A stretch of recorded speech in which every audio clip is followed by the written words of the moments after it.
자, 드디어 니느웨가 변하는 모습을 우리가 3장에서 보게 됩니다. 아수르의 수도, 아수르와 이스라엘의 관계는 북쪽 이스라엘이 주전 722년, BC 722년에 아수르에 의해서 멸망당합니다. 더욱이 여러분, 아수르 때문에 이스라엘에 생긴 가장 큰 아픔은 사마리아에 대한 혐오였습니다. 북쪽 이스라엘이 아수르에 의해서 점령당하면서 아수르 사람과 이스라엘 사람들 사이에 혼혈이 이루어집니다. 그래서 사마리아에 그것이 두드러졌고, 예수님 당시에도 사마리아 사람들은 유대인들이 매우 혐오스러워했습니다. 순수한 혈통을 지키지 않았다고. 그래서 개처럼 취급받았던 사람들이 사마리아입니다. 아수르는 이런 이스라엘과의 관계가 있는 것입니다. 자, 그러기에 여러분, 아수르에 가는 것을 요나는 매우 싫어했습니다. 그러나 아수르의 수도였던 니느웨에 놀라운 변화가 일어납니다. 누구라도 변할 수 없는 사람은 없습니다. 하나님의 은혜는 누구에게나 임하고 어떤 사람도 가능성이 있습니다. 여러분, 니느웨처럼 하나님이 이제 심판하시겠다 선포하시지 않습니까? 40일 지나면 니느웨를 완전히 무너뜨린다라고 하실 정도로 악한 성읍이었습니다. 그런 성읍도 변화됩니다. 40일 후에 무너질 것이라고 말씀했지만 하나님께서 그 재앙을 내리지 않습니다. 회개가 그런 결과를 가져왔습니다. 재밌는 것은 여러분, 이렇게 40일 후에는 완전히 멸망시키고 싶을 만큼 악했던 니느웨도 변화되더라는 것입니다. 문제는 우리입니다. 우리가 니느웨처럼 악하지 않고 니느웨처럼 죄도 쌓지 않았다라는 생각이 우리 자신을 오늘에서 더 나가지 못하게 할지도 모릅니다. 예수님 당시에 종교인들이라고 불리던 하나님께 예배를 철저하게 하고 있고 11조도 드리고 일주일에 몇 번씩 금식도 하고 그리고 사람들 앞에 걸음도 아주 경건하게 걷던 그런 사람들은 변하지 않고 계속 예수 그리스도의 말씀 앞에서 버팅기다가 예수님이 화 있을진저 선포를 했습니다. 그런데 여러분, 예수님이 사람들에게 손가락질 받던 노골적인 죄인들은 예수님 앞에 나오고 그들이 변화되어지고 예수님 안에서 새로운 기쁨과 감격을 누리는 모습을 볼 수가 있습니다. 정말 위험한 사람은 거룩한 척하는 사람들이에요. 경건한 척하는 사람들이에요. 교회에 열심히 나오면서도 아무것도 바뀌지 않은 채 예배당에 열심히 나오고 종교 생활에 적극적이고 그러나 일상은 전과 전혀 다르지 않은 사람들이 문제인 것입니다. 나쁜 짓도 안 하고 그렇게 손가락질 받을 일도 별로 없지만 하나님 앞에 진지하게 엎드리면서 인생의 새로운 기쁨과 감격을 경험하지 못하며 살아가는 것이 어떻게 보면 더 안타까운 일일지 모릅니다. 이렇게 40일 후에 멸망시키겠다고 했던 성읍이 돌아서는 것입니다. 그래서 하나님께서는 우리에게 이런 매일의 삶이 있기를 원하시는 것입니다. 예수님께서 누가복음 15장에서 예수님을 세리와 죄인의 친구라고 조롱하는 바리새인과 서기관들을 위해서 세 가지 비유의 말씀을 주시잖아요. 하나가 잃어버린 양, 또 하나는 잃어버린 드라크마, 세 번째 비유가 잃어버린 아들. 세 번째 비유는 노골적으로 예수님이 바리새인과 서기관들을 겨냥했습니다. 집안에서 아버지에게 손해를 끼친 적도 없고 늘 아버지 곁에서 착하게 살던 큰아들은 작은 아들이 집 나가서 아버지 재산에 손해를 끼치고 돌아왔는데 아버지가 환영해 주는 것을 이해를 못해요. 저런 나쁜 놈, 아버지 재산 다 팔아먹은 놈, 저런 놈을 아버지는 환영해 주시고 나처럼 아버지 곁에서 늘 있던 나를 위해서는 친구들과 함께 염소 한 마리도 잡아서 잔치하도록 해준 적이 없는데, 이런 생각 얼마나 위험한지 몰라요. 예수님이 그 비유의 진정한 의미는 바로 이 요나서에 나오는 말씀과 연결되는 것입니다. 니느웨 사람들이 훨씬 더 복이 있다. 그래서 예수님이 복음서에서 그 말씀을 하는 거예요. 니느웨 사람들이 너희보다 훨씬 낫다. 요나의 말을 듣고 그들은 회개했는데 너희들은 요나하고 비교할 수 없는 내가 와서 외쳐도 회개하지 않는구나. 이게 얼마나 심각한 부분인지 말씀하신 거예요. 여러분, 니느웨 사람은 회개했어요. 문제는 우리예요.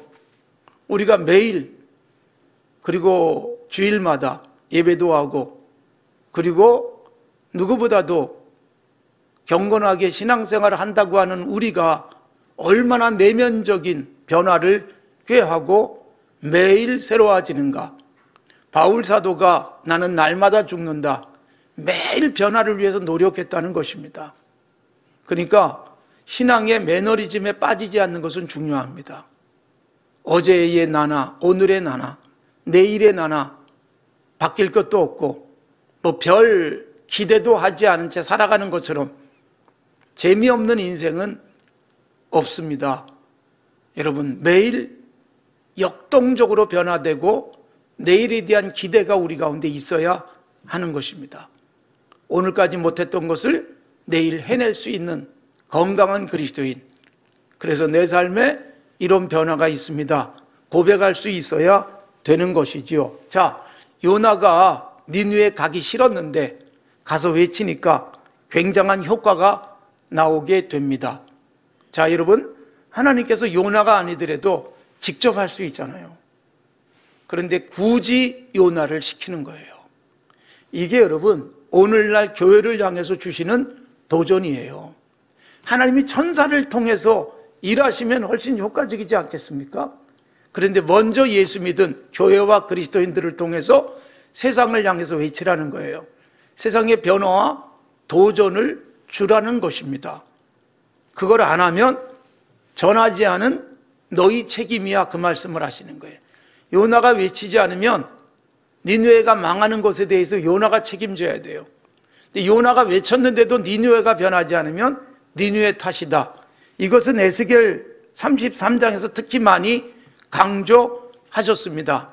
파수꾼이 밤새 지키면서 적들이 쳐들어오는데 알리지 않은 채 조용히 있으면 파수꾼은 중죄를 범한 것이고 거기에 따라서 징벌을 받을 수밖에 없다는 거예요. 교회와 그리스도인들이 요나처럼 파수꾼이에요. 이들이 있으면 망합니다. 이렇게 살면 안 됩니다. 외쳐야 하는데 외치지 않으면 우리 책임이다. 그 말씀을 하시는 것과 같습니다. 자, 요나가 정말 니느웨에 가기 싫어했잖아요. 그래서 가서 외치긴 하지만 얼마나 수동적이었을까, 그 생각 들지 않습니까? 물론 여러분, 드라마틱하게 바닷속에 빠지고 물고기 뱃속에 들어갔다 살아나왔으니까, 그러니까 정말 너무너무 기뻐서 외치지 않았을까, 그렇게 생각이 들지 모르지만, 여러분, 요나서 4장밖에 안 되는 짧은 책을 읽으면서 요나에게 그런 감격과 그런 도전 정신이 있었다고 보기가 어려워요. 이제 요나서에 4장만 남겨놓고 있어요. 2번만 더 하면 마무리가 되는데 요나는 참 안 바뀌어요.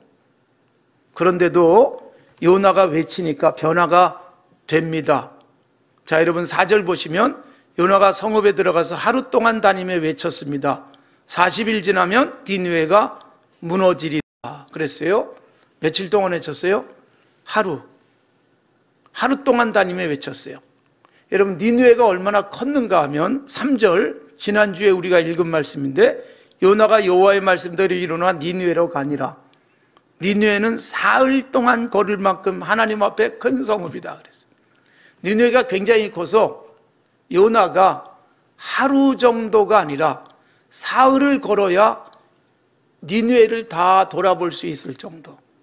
우리가 지금 볼 때는 뭐 그렇게 커 보이지는 않지만 당시에는 컸던 것입니다. 사흘 길의 니느웨에 요나가 하루 다니면서 외쳤는데 변화가 일어나요. 굉장히 가성비가 높아요. 얼마 일하지 않았는데 니느웨 전체가 변화되어지더라는 것입니다. 요나의 설득력? 아닙니다. 요나의 열정? 물론 아닙니다. 여러분, 하나님의 말씀 자체가 능력이 있습니다. 저는 설교하는 사람으로 살고 있지만 제 설교를 듣고 은혜를 받고 도전을 받고 또 말씀을 받은 것에 대해서 감사하는 일이 있다면 그것은 저 때문이 아닙니다. 말씀 그 자체의 능력 때문입니다. 히브리서 4장에 보면 하나님의 말씀에 살아있는 힘, 그래서 활력이 넘친다. 좌우의 날선 칼보다도 예리해서 혼과 영혼, 관절과 골수를 찔러 쪼개는 능력이 있다고 강조하고 있습니다. 말씀 자체가 능력을 가지고 있습니다. 디모데후서 3장에서 바울 사도는 디모데에게 모든 성경이 하나님의 감동으로 된 것이기에 책망도 하고 교훈도 하고 바르게 하고 의로 교육하기에 충분한 능력을 갖추고 있다, 그렇게 말씀하고 있습니다. 말씀 그 자체의 능력입니다. 하나님이 외치라고 한 대로 외치면 말씀에 놀라운 힘이 있습니다. 여러분, 여러분들에게 말씀이 놀랍게 나를 변화시키고 있다면 말씀을 전한 사람 때문이 아니라 말씀 때문이라는 것을 기억하십시오. 하나님께서 예배에 참석한 성도 여러분, 말씀을 듣는 여러분들을 위해서 지금도 일하시는 것입니다. 자, 여러분, 사흘 길을 가야 될 니느웨에서 하루 만에 역사가 일어나요. 말씀 자체의 능력이에요. 그래서 여러분, 우리가 말씀에 대한 간절함이 있으셔야 됩니다. 여러분, 아무리 똑같은 자리에 앉아서 다 은혜를 받아도 혼자는 아주 냉랭할 수 있습니다. 철벽을 치고, 물론 그래도 성령은 역사하셔서 그것을 뚫기도 합니다. 바울 사도 같은 경우가 그런 사례이니까. 말씀에 대해서 적대적이었던 바울 사도도 성령의 능력이 변화시키잖아요. 그러니까 말씀이 기록될 때 성령이 역사하셨고 말씀이 전파될 때도 성령은 일하고 계십니다. 그러니까 말씀, 이게 여러분 정말 그 자체로 힘이 있어요. 그 자체로 힘이 있어요. 대부분 영양가 높은 음식들은 그 재료 자체가 좋은 거예요. 단지 요리하는 사람이 실력이 뛰어나다는 것은 모양을 이쁘게 하고 맛도 좋게 할 수 있어요. 그런데 때로는 맛을 좋게 한 나머지 원재료의 맛은 느끼지도 못하게 만들 수도 있어요. 양념 맛으로 먹기도 해요. 여러분, 하나님의 말씀이 이렇게 저렇게 장식하고 화려하게 인테리어가 된 예배당 안에서 수사력이 뛰어난 사람에 의해서 전파된다고 해서 능력이 있는 것은 결코 아닙니다. 정말 중요한 것은 말씀의 원재료예요. 여러분, 지금은 우리가 이렇게 설교 듣는 게 익숙했지만 예전에는 설교자도 없었잖아요. 구약에서 부흥운동이 일어나는데 대부분의 부흥운동이 어떻게 일어나는 줄 아세요? 사무엘 선지자가, 에스라 선지자가 그냥 율법책을 펴서 펴기만 해도 사람들이 감동을 받고요, 그냥 읽어주는데 은혜를 받는 거예요. 무슨 해석이 없어요. 읽어주는데 회개를 하는 거예요. 그러니까 말씀 자체의 능력. 그래서 설교자가 가장 조심해야 될 것은, 사실 설교를 들은 사람들이 자꾸 말씀은 기억이 안 나고 말씀을 전하기 위해서 툴로 사용했던, 도구로 사용했던, 효과적으로 전달하기 위해서 사용했던 것들만 더 기억에 남는다면 굉장히 위험한 설교일 수 있어요. 말씀 자체가 맛이 있어요. 원재료가 너무 좋은 거예요. 그래서 그 말씀의 효과는 이렇게 나타나요. 요나같이 전하고 싶지 않아요. 가고 싶지도 않았던 거예요. 할 수 없이 끌려와가지고 전하는데도 놀랍게 변화되잖아요. 40일 후에 멸망이 아니라 하나님께서 그 땅에 은총을 베풀어 주시잖아요. 말씀 자체의 능력이에요. 그러니까 여러분, 아이고 참 오늘 뭐 별로 은혜도 안 되고 졸렸다, 이게 여러분 내 탓이라고 생각을 하셔야 돼요. 설교자인 내가 책임을 면하고 싶어서 이런 말씀 드리는 게 아니라, 말씀은 정말 간절하게 기대하는 사람들에게 말씀 자체로 감격이에요. 저도 여러분 설교를 듣기보다 설교를 하는 사람이다 보니까 말씀 읽기를 열심히 하는데, 읽으면서 감격이에요. 그 본문 자체로, 이 텍스트 자체가 얼마나 감동적인지. 그래서 끊임없이 읽으면서 감격이 되어지고, 감격이 되어진 것들을 그냥 함께 나누고 있을 뿐입니다. 자, 여러분, 니느웨의 변화, 엄청난 회개의 역사가 일어났습니다. 그런데 오늘 본문 보시면, 자, 요나가 외치자 5절 보면, 니느웨 사람들이 하나님을 믿고 금식을 선포하고 높고 낮은 자를 막론하고 굵은 베옷을 입은지라. 그 일이 니느웨 왕에게 들림에 왕이 보좌에 서로 일어나 왕복을 벗고 굵은 베옷을 입고 제위에 앉으니라. 여러분, 재밌는 것은 니느웨의 변화가 일어나기 시작하는데, 이런 소식을 듣는 왕이 왕부터 새로워지기 시작하는 거예요. 그래서 왕이 왕복을 벗어요. 그리고 굵은 베옷을 입어요. 성경에서 옷 갈아입는 것은 굉장히 중요한 의미가 있어요. 제사장을 세울 때 옷을 갈아입히는 거예요. 속옷부터 겉옷까지. 그리고 신약에서도 에베소서 4장에서 보면, 옛사람 벗어버리고 새사람을 입으라, 옷 갈아입듯 회개를 그렇게 표현해주고 있어요. 누가복음 15장, 아까 제가 예수님의 비유 말씀을 드렸지만, 돌아온 아들을 씻기고 옷 갈아입혀요. 넌 내 아들이야. 옷 갈아입는 것은 굉장히 중요한 의미가 있어요. 요한계시록에 가도 천국에 가서 우리가 입을 세마포가 있어요. 이건 뭐냐 하면, 이 세상에서 내가 살았던 삶의 행위가 옷이 된다, 그렇게 말하고 있습니다. 옷을 갈아입는 것은 삶이 변하는 거예요. 왕이 화려한 왕의 옷을 벗어버려요. 일반 백성들하고 똑같은 굵은 베옷을 입고 회개하고, 그리고 백성들에게 그렇게 변화를 요청하잖아요. 굉장한 변화예요, 변화. 왕이 왕좌에서 내려와서 왕복을 벗고 베옷을 입으면서 이제 새롭게 살겠다고 다짐을 했고, 왕이 시작하고 왕이 명령을 내립니다.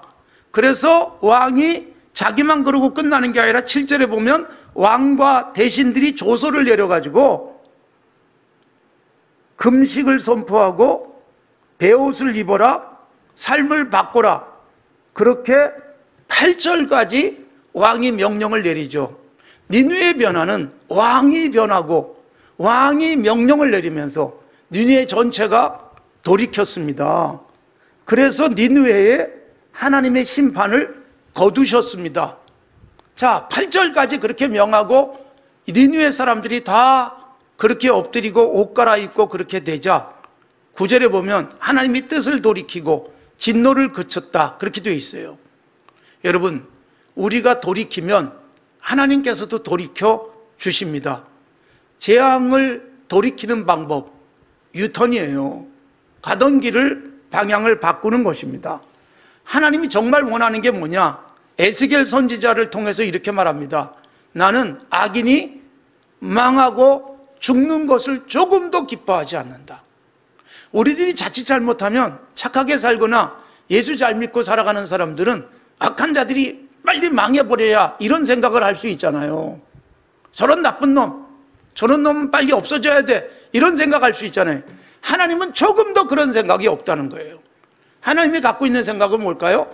악한 자가 돌이키는 것, 회개하고 사는 것을 하나님이 기뻐한다. 에스겔 18장 23절, 33장 11절 등에서 말씀하고 있습니다. 내가 어찌 악인들이 악에서 죽는 것을 기뻐하겠느냐? 돌이키는 것을 기뻐한다. 하나님이 이걸 원하시는 거예요. 그래서 여러분, 우리도 하나님이 매일 내가 새로워지는 거 기뻐하세요. 너 그렇게 계속 가면 큰일 나 라는 신호를 주셨을 때 돌이켜서 하나님이 기뻐하시는 모습으로 내 방향을 바로잡으면 하나님이 기뻐하시고 하나님께서 그걸 또 정확하게 보시지 않습니까? 10절에 보면 악한 길에서 돌이켜 떠난 것을 하나님이 보셨다. 그래서 뜻을 돌이켰다. 그렇게 말씀하고 있습니다. 하나님의 은혜로운 뜻은 하나님께서 우리에게 그대로 행하시면 우리에게 유익이 될 만한 것들은 우리가 그럼에도 불구하고 계속 주시지만, 하나님께서 정말 가만두면 안 되겠다 싶은 상황에서도 내가 돌이키면 하나님께서는 놀랍게 복 주십니다. 하나님께서 예수 그리스도를 이 땅에 보내시는 이유가 뭐예요? 하나님이 세상을 사랑하사 독생자를 주셨다. 그렇게 되어 있어요. 요한복음 3장 16절. 그런데 여러분, 요한복음 3장을 읽어보시면 하나님은 세상을 심판하려는 게 아니라 하나님의 정말 진정한 뜻은 이 세상이 구원받기를 원하신다. 그래서 예수님을 보내신다는 거예요. 여러분, 우리에게 하나님께서는 매일 돌이키기를 원하시는 것이고, 그래서 우리가 잘 되기를 원하십니다. 40일 위에 무너진다? 왜 무너져요? 죄를 쌓으면 무너진다는 거예요. 하중이 완전히 무너뜨려요. 9.11 테러에서 월드 트레이드 센터가 무너지는데, 여러분, 그것 때문에 굉장히 말이 많았어요. 음모설도 있었고, 비행기가 충돌했고, 그리고 실제로 비행기 충돌이 그게 건물을 무너뜨릴 만한 힘은 아니라는 것은 모든 과학자들이, 물리학자들이 동의하는 부분이에요. 그런데 왜 무너지는 줄 아세요? 바로 비행기가 충돌한 그 층에 뜨거운 열기로 인해서 철골 구조로 되어 있는 건물에 힘이 약해지죠. 그러면 바로 비행기가 충돌한 그 층 위의 층이 아래 기둥이 무너지니까 주저앉고 또 주저앉고 그 하중이 무너지지 않아도 될 빌딩을 완벽하게 무너뜨리고 마는 것입니다. 하중에 하중. 쌓고 또 쌓고, 그래서 부하가 많이 걸리면 무너질 수밖에 없습니다. 우리가 무엇을 쌓고 있느냐는 그래서 중요한 거예요. 어떤 사람은 선을 쌓아요. 어떤 사람은 악을 쌓아요. 요새 광고 카피 중에 잠을 쌓자 이렇게 침대 선전하는 카피가 있습니다만, 여러분, 우리가 뭘 쌓는가, 우리의 몸에도 뭘 많이 쌓는가가 내 몸을 지탱하는 힘이 되잖아요. 건강한 에너지를 쌓아야죠. 이 몸 안에 콜레스테롤이 쌓이고 이 몸 안에 온갖 우리의 순환에 좋지 않은 것들이 쌓이면 어느 날 무너지는 거예요. 그래서 무엇을 쌓느냐? 여러분, 죄를 쌓으면 죄의 하중으로 인해서 무너지는 거예요. 선을 쌓으면 이 선은 내 인생을 날아가게 합니다. 결국 영향력 있는 자리에 올라가게 만드는 것입니다. 그래서 니느웨 쌓았던 악도 한순간에 해결이 가능하다. 그게 뭐예요? 돌이키는 거예요. 하나님이 그걸 보시고 내리기로 했던 재앙을 거두시더라는 거예요. 사랑하는 성도 여러분, 우리의 인생 오늘 하나님 앞에서 언제든지 돌이킬 수 있다. 그냥 조용히 신앙생활하면서 어떤 감격의 경험도 없이 살아갈 수 있어요. 말씀 앞에, 강력한 말씀의 에너지 앞에 내가 매일 새로워지고 하나님께서 우리에게 주시고자 하는 복의 분량이 오히려 더 커질 수 있는 건강한 하나님의 사람들이 되어지기를 바랍니다.